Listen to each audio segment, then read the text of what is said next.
Dis my voorreg om vandag hier by die Batlaro gemeenskap net buite Kuruman te wees. Ons is hier om twee redes. In die eerste plek het AfriForum 'n ooreenkoms gesluit met die Batlaro tradisionele raad, 'n samewerkingsooreenkoms, maar ook 'n wederwysige erkenning en respekooreenkoms.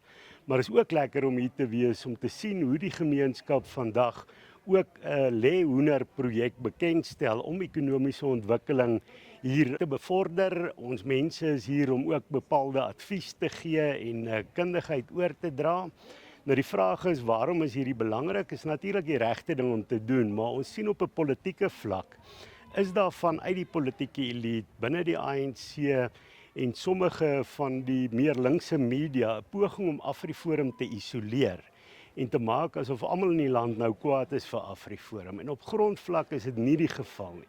Die oorgrootste meerderheid mense in hierdie land wil net 'n toekoms hê vir hulle kinders, wil samewerking hê en is ook vir ons belangrik. As ons as Afrikaners selfrespek het, kan ons ook ander gemeenskappe respekteer. As ons ander gemeenskappe respekteer, respekteer hulle ons ook. En daarom bevestig ons ook ons Afrikanerskap deur as Afrikaners ooreenkomste aan te gaan met ander volkere.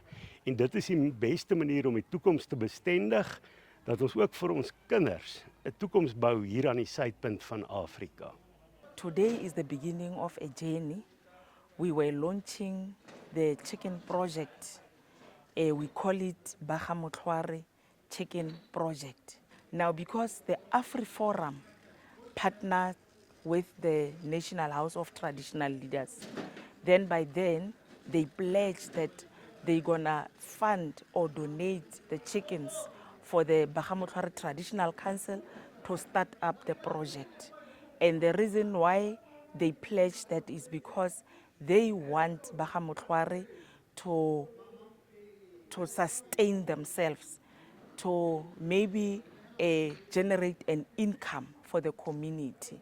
And we are happy that we signed the partnership with the AfriForum. We are happy that on the due course, the AfriForum will help us in terms of the agricultural projects. AfriForum is vandag hier by die Batlaro Bagamotloare by Batlaros net buite Kuruman. En ons het vandag 'n ooreenkoms onderteken, maar ons het ook vandag 'n leeuhoender projek geloods. Nou dis vir ons 'n baie groot voorreg om in hierdie inisiatief 'n vennoot van die Nasionale Huis van Tradisionele en Khoisan Leiers te wees. Hierdie projek is 'n uitvloeisel van die jaarlikse Lenaka gedenklesing wat in 2025 hier in Batlaros gehou is. En hierdie gedenklesing herdenk erfenis, maar dit probeer ook om 'n blywende nalatenskap te los. Dit is waarom AfriForum hier 'n vennoot is van die Batlaro Bagamotloare, maar ook van die Nasionale Huis van Tradisionele en Khoisan Leiers om 'n blywende impak binne in hierdie gemeenskap te maak.